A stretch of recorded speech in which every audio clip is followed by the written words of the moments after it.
जय हिंद दोस्तों। और आज इस वीडियो के माध्यम से जानेंगे कि जो हमारा हृदय होता है कैसे काम करता है, इसकी आवाज़ कैसी होती है, और या हाइपरटेंशन या हाइपोटेंशन कैसे हो जाता है, इसी जांच कैसे होती है, इसके माध्यम से ईसीजी कैसे किया जाता है, ये सारी चीज़ों को एकदम विस्तार से जानेंगे।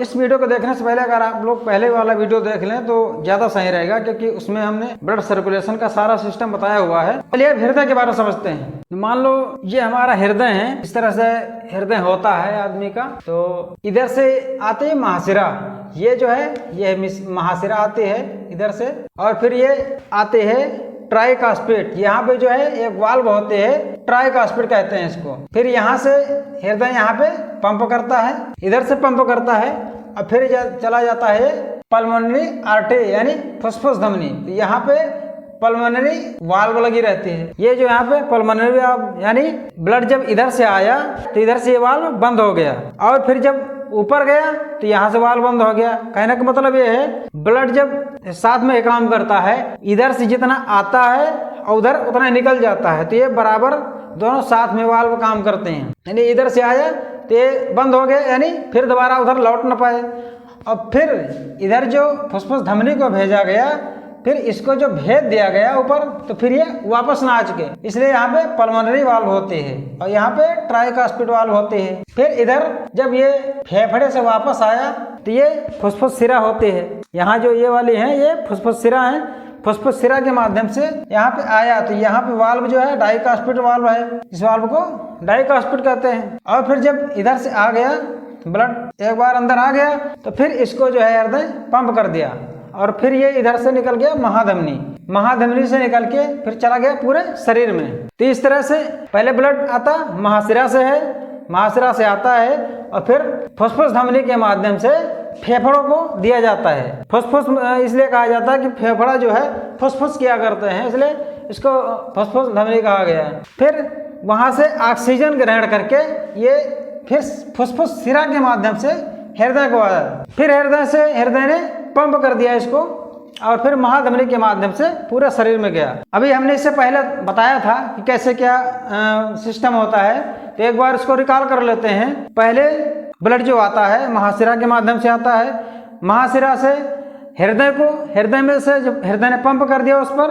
पंप कर दिया तो कहाँ गया, फुसफुस धमनी में। फुसफुस धमनी से फेफड़ा को गया, फेफड़े में ऑक्सीजन ग्रहण किया, ऑक्सीजन ग्रहण करके फिर आया सिरा के माध्यम से, यानी फुसफुस सिरा जिसको कहते हैं। फिर फुसफुस सिरा से आया हृदय में, फिर हृदय ने फिर पंप कर दिया ऊपर, और फिर चला गया महाधमनी से पूरे शरीर में। फिर महाधमनी से आगे फिर अभी हमने बताया था कि धमनी में गया, छोटी धमनी, केशिका, फिर उसके बाद यह प्रक्रिया चला करते हैं। और इसमें 4 चैम्बर होते हैं। ये होता है दायां अलिंद और ये होता है दायां निलय। इधर ये बायां अलिंद होता है और ये होता है बायां निलय। यानी इस तरह से हम खड़े हैं तो ये हो गया दायां और ये हो गया बायां। तो इधर क्या हो गया, दायां ऊपर वाला जो हिस्सा होता है उसको दायां अलिंद कहते हैं, फिर उसके नीचे दायां निलय, फिर इधर साइड में बायां अलिंद और फिर बायां निलय। इस तरह से 4 चैम्बर होते हैं। 4 चैम्बर होते हैं। फिर इसके जो चारों तरफ ये जो होती है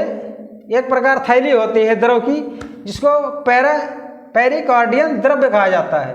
ये पेरिकार्डियन द्रव्य भरा होता है, जो हृदय में कभी अगर धक्का लग गया और या कहीं चोट लगती है तो उस प्रकार के आघातों से हृदय को सुरक्षित रखती है, यानी एक प्रकार से सुरक्षा प्रदान करती है। तो इसको पेरिकार्डियन द्रव्य कहा जाता है। फिर ये जो 4 चैम्बर को बांटने वाली जो रेखाएं होती हैं, यानी जहाँ से चैम्बर बढ़ते हैं, उन बंटने वाली दीवारों को सेप्टम कहा जाता है। यानी हृदय को 4 भागों में बांटने के लिए जो दीवारें होती हैं उसको सेप्टम कहा जाता है। इसके बाद ये तो हमने समझ लिया कि किस तरह से साइकिल चलता है। इसका हृदय का जो एक साइकिल चलता है, उस साइकिल में एक साइकिल में यानी 1 हार्ट साइकिल में 0.8 सेकंड का समय लगता है। यानी हृदय जो हमारा पंप करता है, एक बार पंप करने में 0.8 का समय लगता है, यानी इतने समय में एक बार पंप कर देता है। और हृदय जो पंप कर देता है ऊपर, तो जब पंप करता है तो नीचे वाला सिरा जो है ये सिकुड़ता है, और फिर जब उधर से रक्त ग्रहण करता है फिर ये फूलता है। इसमें साइन और वाइन 2 प्रकार के नोड पाए जाते हैं, यानी साइनोट्रियल नोड और एट्रोवेंट्रिकल नोड्स। साइनोवेंट्रिकल नोड्स क्या है? साइनोवेंट्रिकल नोड्स उसे कहते हैं, ये जो है ये दाहिने अलिंद में होता है, ये पेसमेकर का काम करता है, इसमें ये पेसमेकर की तरह होता है जो हृदय को क्रिया विभय करने यानी कार्य करने के लिए प्रेरित करता है और कार्य करने में मदद करता है।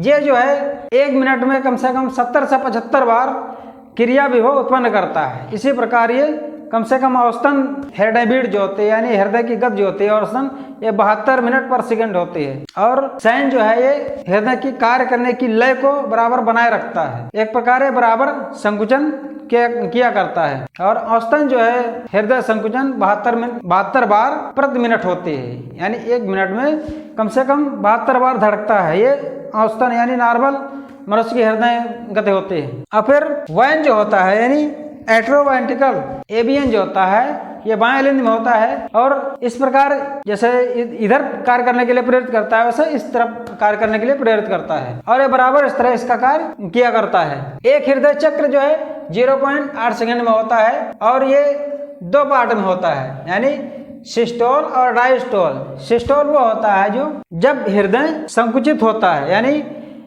ब्लड जब पंप कर दिया ऊपर तो नीचे का हिस्सा सिकुड़ जाता है, इसको क्या कहते हैं? सिस्टोल।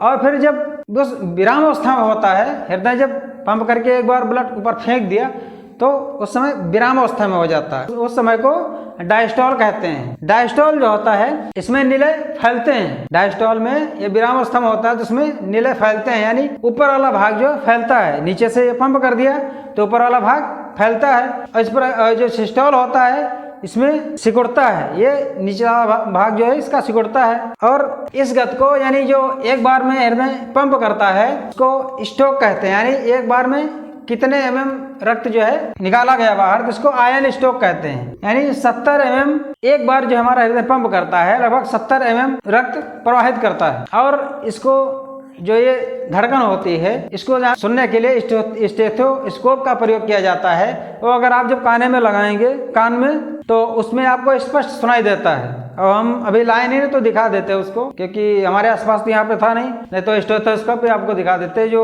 डॉक्टर आला लगाए रहते हैं उसको स्टेथोस्कोप कहते हैं। उसी के द्वारा हृदय की गति को और खून की जो रफ्तार होती है उसको भी वो लोग अंदाजा लगा लेते हैं। और फिर जो इसकी धड़कन होती है सब लोग जानने की कोशिश किया करते हैं कि हृदय की गति या धड़कन कैसी होती है। तो ये धड़कन जो होती है इसे लब डब कहा जाता है, इसको लब डब, इसीलिए लोग प्यार के जंजाल में फंस जाते हैं। यानी लब जो होता है वो निकास द्वारा होता है, यानी जब ब्लड बाहर को निकलता है वहां पे लब की आवाज आती है। और फिर जब फुसफुस धमनी से बाहर निकलता है यानी ये जो है महाधमनी से हो गया, ये जो लब की आवाज आती है महाधमनी यानी यहाँ से रक्त जब बाहर निकलता है तो ये वाल्व बंद हो जाते हैं। ये वाल्व जो बंद हो जाते हैं यानी तो यहाँ से लब की आवाज आती है। और फिर फुसफुस धमनी जब इधर रक्त ऊपर जाता है फेफड़े में यहाँ पे फुसफुस धमनी ये पल्मोनरी वाल्व जो है ये बंद हो जाती है, तब डब की आवाज आती है, इसलिए यहाँ लब डब की आवाज आती है। और अम्लता जो है हृदय गति को बढ़ाती है,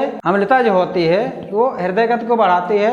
और क्षारीयता जो है ये हृदय गति को कम करती है, यानी अम्लता हार्ट बीट इंक्रीज करती है और क्षारीयता हार्ट बीट लो करती है। तो ये भी आप लोग ध्यान रखिएगा। और हाइपरटेंशन जो होता है बीपी जो नापा जाता है हाथ में लगा के स्पेगनोमीटर भी कहते हैं उसको, यानी 150/90 अगर होता है उसमें दिखाता है। अब तो छोटी छोटी मशीनें भी आ गई हैं, उसमें इलेक्ट्रॉनिक मशीन आ गई हैं, इलेक्ट्रिकल जो होती हैं। 150/90 अगर आता है तो वो हाइपरटेंशन दर्शाता है, यानी उसमें ब्लड की रफ्तार तेज हो जाती है और लंटिका फटने का यानी रक्त कोशिकाएं जो होती हैं वो फट जाने का डर रहता है और उसमें मृत्यु हो जाती है इंसान की। उसी को हार्ट अटैक यानी हार्ट आघात कहते हैं, यानी हृदय घात कहते हैं। और इसके बाद 100/50 लो वाला जो होता है बीपी 100/50 होता है, इसको हाइपोटेंशन कहा जाता है। हाइपोटेंशन इसमें क्या होता है रक्त की कमी हो जाती है और एनीमिया जैसे रोग भी हो जाते हैं, उसके कारण भी हो जाता है और धमनियां जो है फैल जाती हैं। तो ये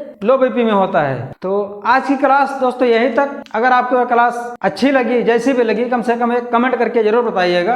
ताकि हमको भी हमारी मेहनत हम कैसे कर रहे हैं, अच्छी मेहनत कर रहे हैं या खराब मेहनत कर रहे हैं, हमको पता ही नहीं चलता। आप लोग कमेंट करके बताते नहीं हैं। कमेंट करिए और चैनल को सब्सक्राइब कर लीजिए और आगे भी शेयर करिए ताकि हर सभी लोगों को ये जानकारी प्राप्त हो और उनकी भी शिक्षा में उनकी भी शिक्षा बूस्ट हो। तो इसी उम्मीद के साथ वीडियो को एंड करते हैं। तब तक के लिए जय हिंद, जय भारत।